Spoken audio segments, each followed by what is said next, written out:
Welcome to Gull's Eye View, and thanks for joining us.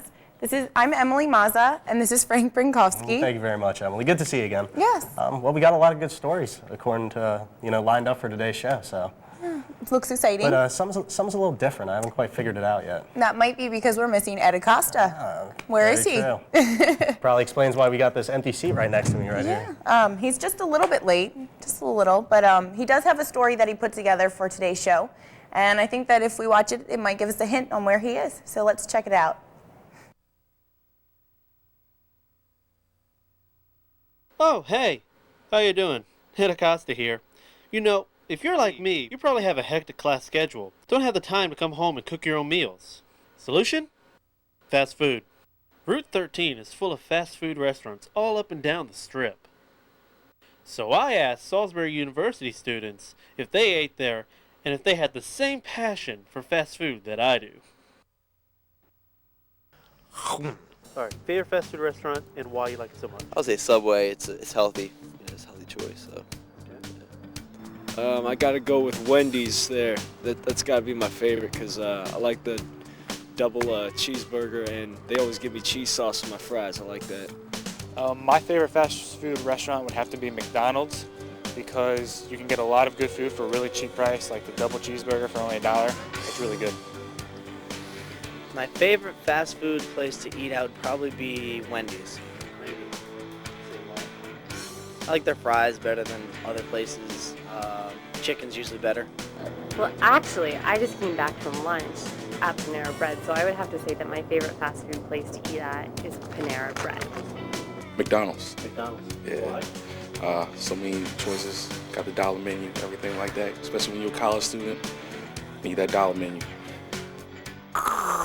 So when I go out to fast food restaurants, I always get the chicken sandwich, preferably from the dollar menu. 'Cause I ain't rich, you know. So I wanted to ask our students, what is their favorite menu item? Menu item would be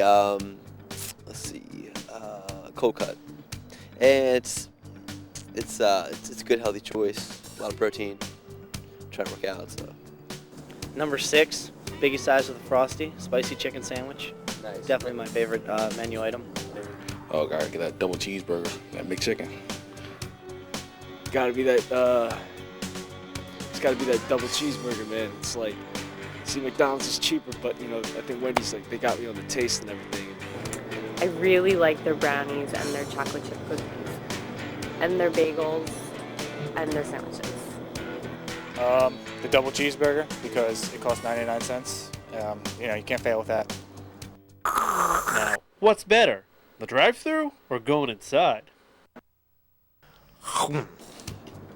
If I had to choose between drive-thru and ordering inside, I would have to choose ordering inside because I like to sit down when I eat instead of eating while I drive in a car. And that's a tough question. It really depends on my mood. Like if I'm by myself, then definitely drive-thru. But if I'm with some friends, eating in's cool. And if you could you sing me a fast food jingle? Ooh. Dun-dun-dun-dun. You're loving it. Yeah. Have it your way. Have you had your break today? Wow, I didn't realize how many Salisbury University students like fast food as much as I do. That's stunning. But with cheap prices, late hours, and undeniably delicious food, there's no way the fast food industry is dying anytime soon. But you know what? I'm getting hungry myself, so I'm going to get out of here and grab me a chicken sandwich. This is Ed Acosta reporting. I hope you're enjoying Gull's Eye View. We'll be right back after this break.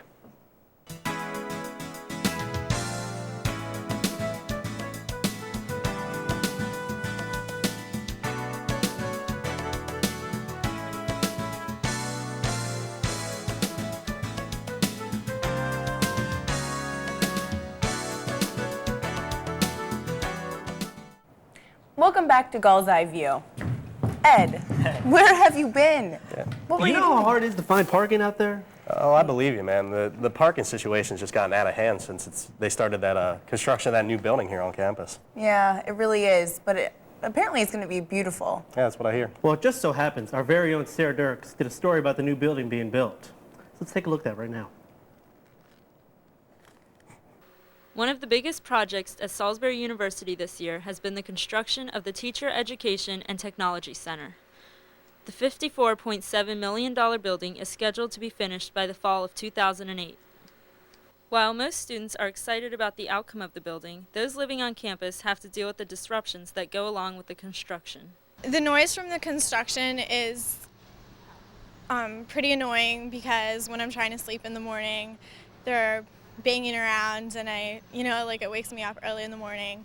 Other than that, it's not really that bad. Like when I'm studying, it's kind of hard to concentrate with everything that they're doing over there. It's not too bad like when I'm just doing normal activities, but like if I'm trying to study, it is kind of annoying and it's hard to concentrate when they're like banging on the steel. Noise coming from the construction of the building is not the only concern among students on campus.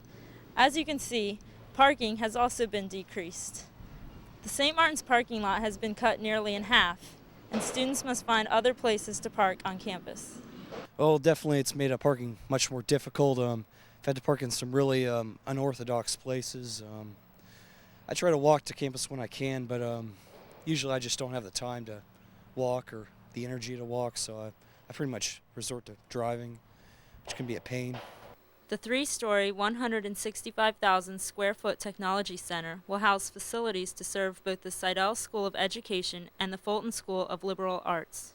Some of the features include a 124-seat computer lab, a reading room, outdoor classrooms, and the highly anticipated integrated media center. I'm really excited for the new building because not only are they expanding the communication wing, but they're also replacing all the old equipment with new cameras, new soundboards, and just a bunch of new stuff to play with, and I can't wait. Students are not the only ones excited about the new building. Instructors are also anxiously awaiting its completion. I don't think there's a faculty member here who doesn't drive into the parking lot every morning and think, wow, pretty soon we'll be in this beautiful new building. And for a lot of reasons, the building itself is going to be beautiful and we'll be able to accommodate a lot of the things that we can't do right here in Carruthers Hall. My office is a perfect example. They're small offices and a lot of us teach with a lot of manipulatives that there's just no place for storage. The other thing is the offices will be bigger. We're going to have the interactive smart boards, which will just be a wonderful tool for us to use, and also an opportunity for our candidates who are going to go out into the field to have some practice with this new technology. We'll have a new computer lab.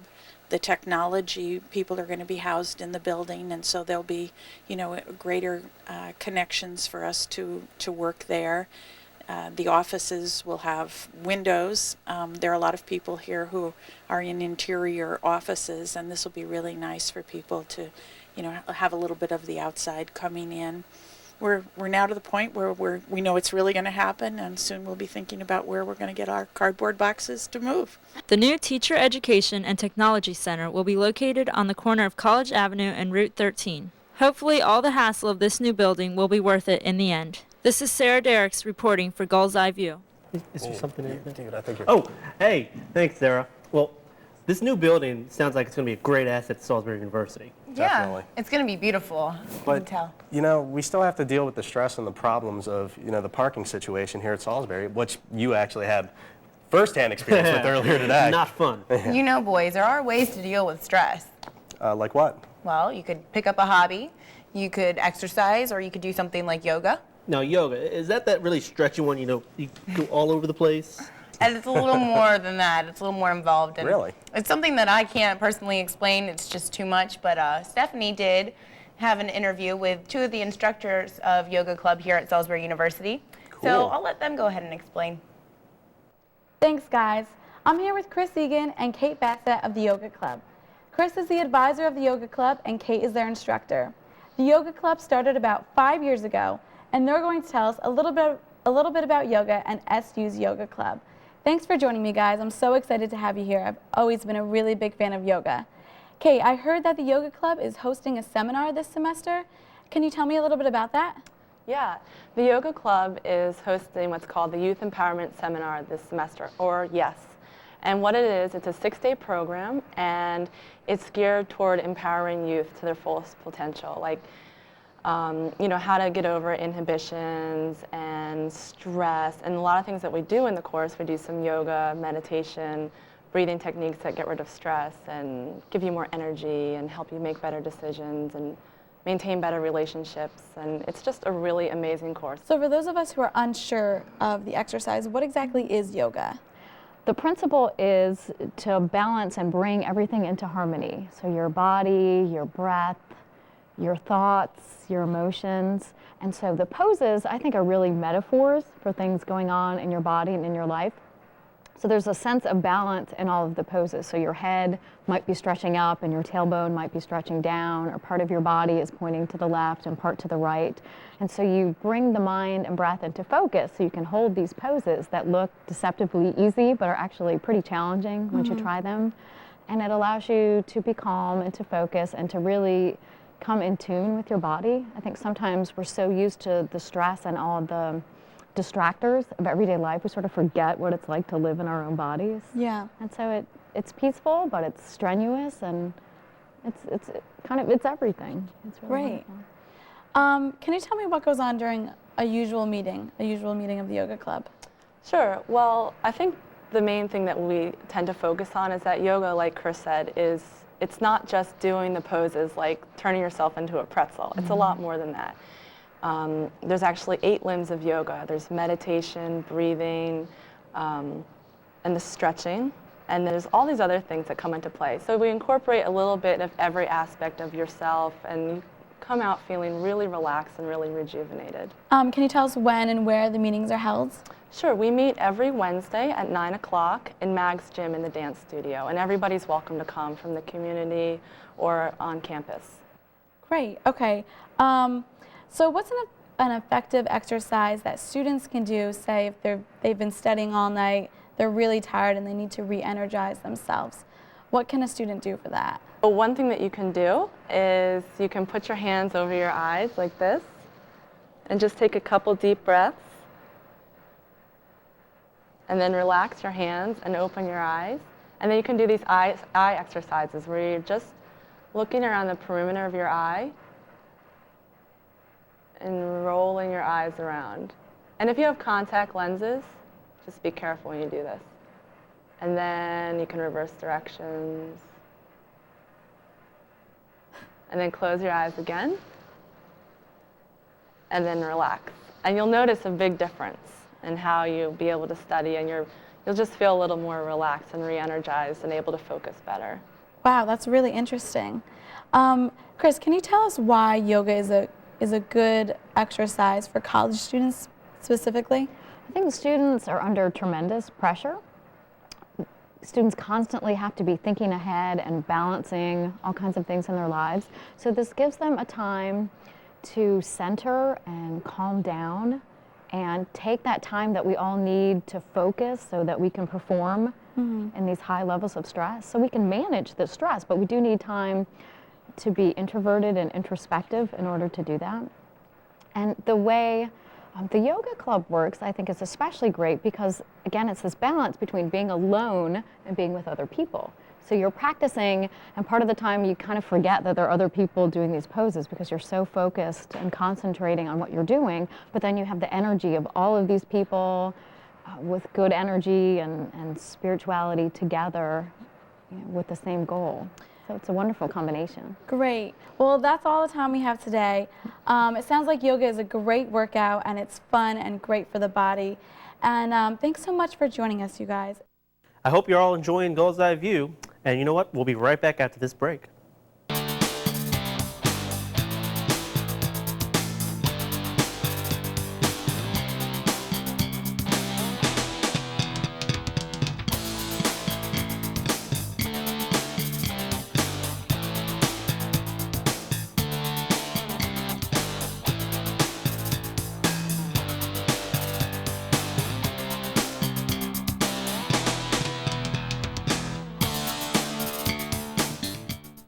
Welcome back to Gull's Eye View. So what do y'all plan to do after you graduate here from Salisbury? I don't know. I've always wanted to work at like a radio station doing That sounds promotions. cool. What about you, Ed?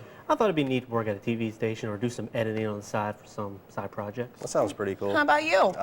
You know what? I'm still pretty close. I'm just working on getting the graduating done, and then we'll go from there. That sounds like a good plan. And actually, this talk of jobs reminds me that Carla and Jenny are at it again, and they have a new story for us with their What I Want to Be When I Grow Up. Thanks, guys. This is Carla. And this is Jenny. Join us on our experience while we get an inside look at the WNDT news station. After sitting in on their morning meeting, we got a one-on-one with lead news anchor Kenny Beck. You know, the morning is usually the planning part of the day.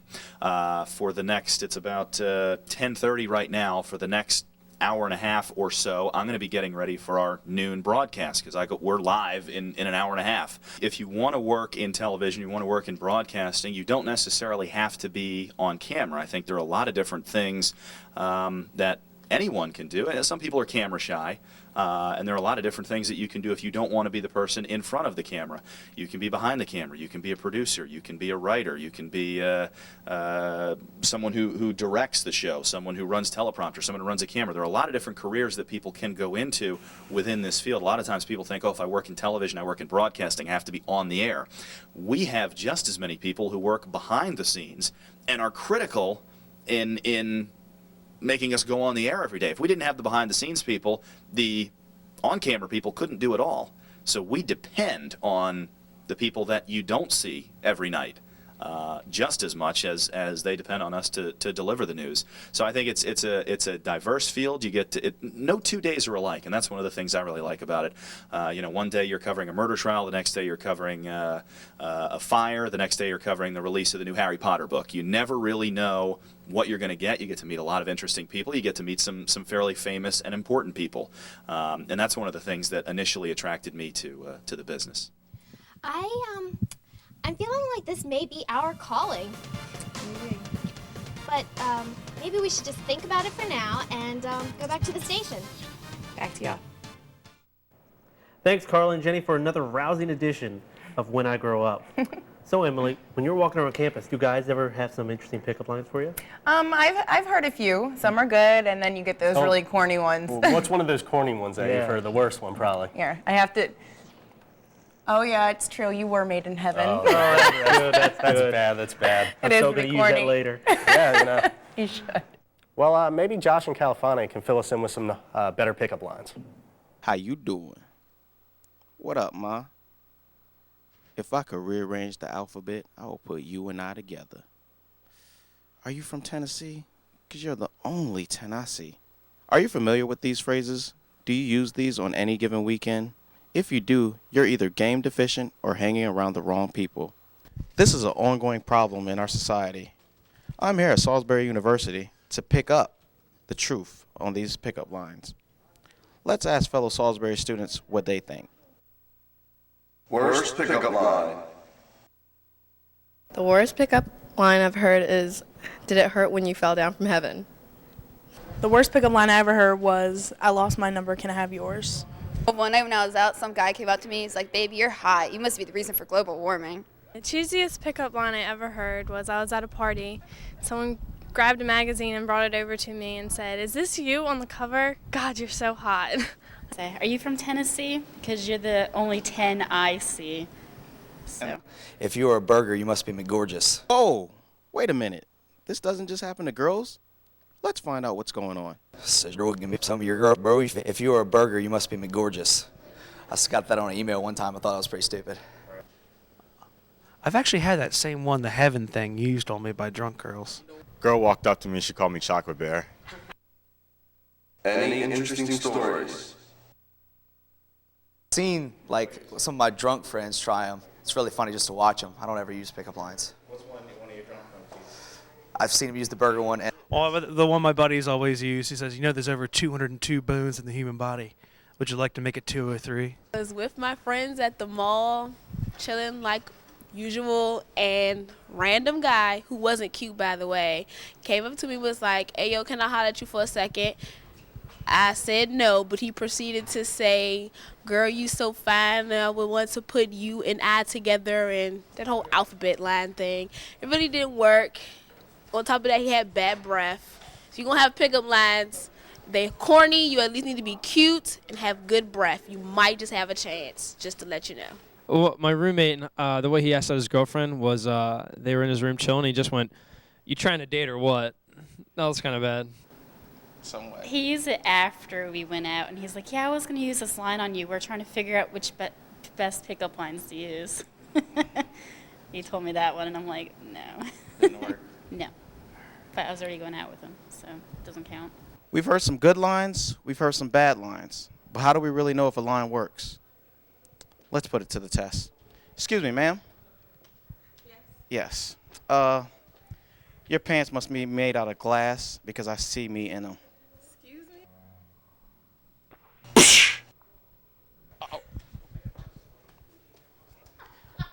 Evidently, that's one of the bad ones. We'll be here week after week until we find an answer to this dreadful problem. Now, back in the studio, Mazza, Frank, and Ed. I'm signing out. So, were any of those lines any better? Just a little hint, guys. I wouldn't take any advice from that story. Well, Girls don't So I should like throw it. away my notes. Yeah, I learned a few new ones. I don't know if they're going to help me, but we'll see. I don't know if anything can help you guys. Oh, that's low blow. Yeah. Well, guess what, guys? It's my favorite part of the show. It's And coming what would up. that be? I think I know what she's going to say. I even think you before she guys says do it. know. Yeah. It is time for Gossip Central. So let's check it out with Stephanie.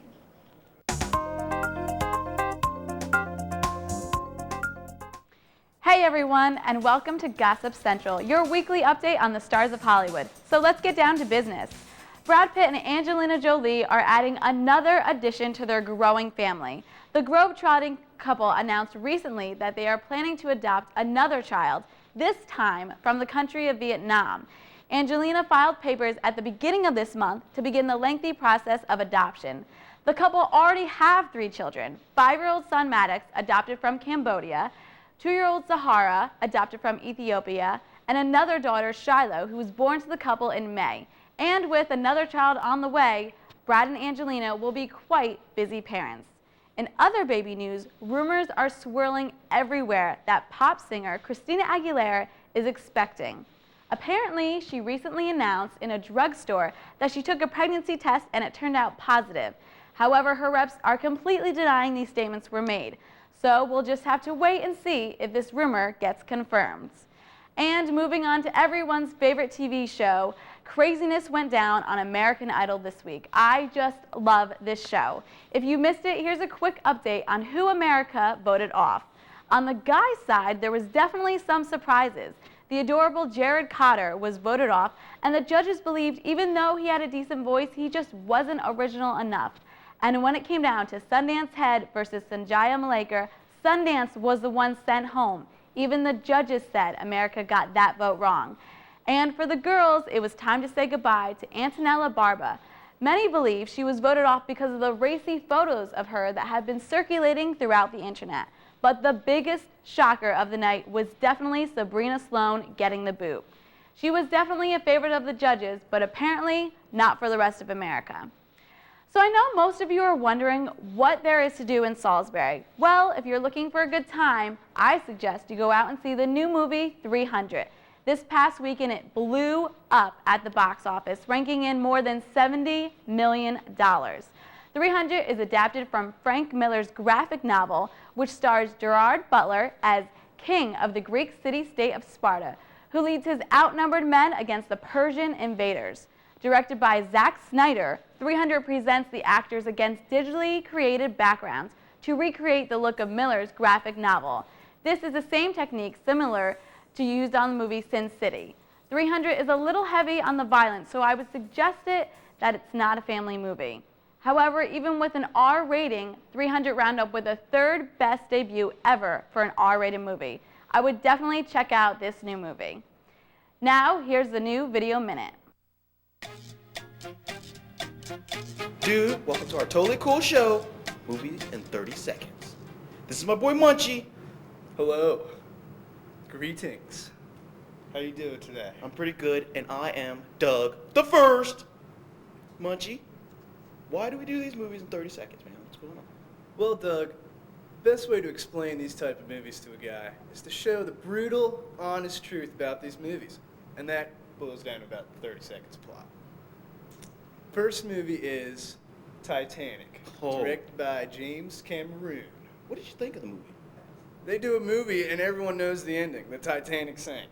Also, we should have more time with the iceberg, the real star of the film. Sir Doug, I completely agree with you. Some of the best acting was done by the ice. When it slid across the ship, It took great direction. killed that guy. There were like crazy people dying. Do you know this movie killed more people per capita than like all 3 Die Hards put together? All right, so my noblest men, Munchie. Yes, sir. Why don't you toss us to this movie? So here we go. Titanic in 30 seconds. Hey, I'm poor. Oh, hey, I'm rich, but I hate my life. Hey, want to go to a dance? Sure.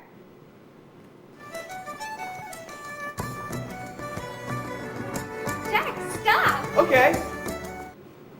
I love you. I love you too, but I'm engaged. I'm king of the world, iceberg. There's not enough lifeboats. Oh no! I'm so cold. I'll never let go, Jack. Liar.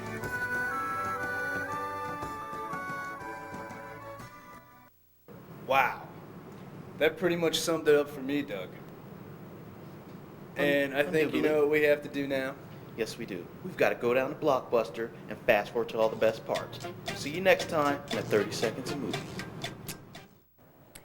Thanks, Calfane and Matt, for another really hilarious video minute. It was funny stuff. You know, the whole part of the iceberg, and they just threw the ice. Awesome. Yeah, they're so creative. It's funny. It's television gold. But, you know, we've got to that point where we got to end the show. So. Well, you know what? Thanks to all of you for watching, and from everyone here at Gull's Eye View, good night.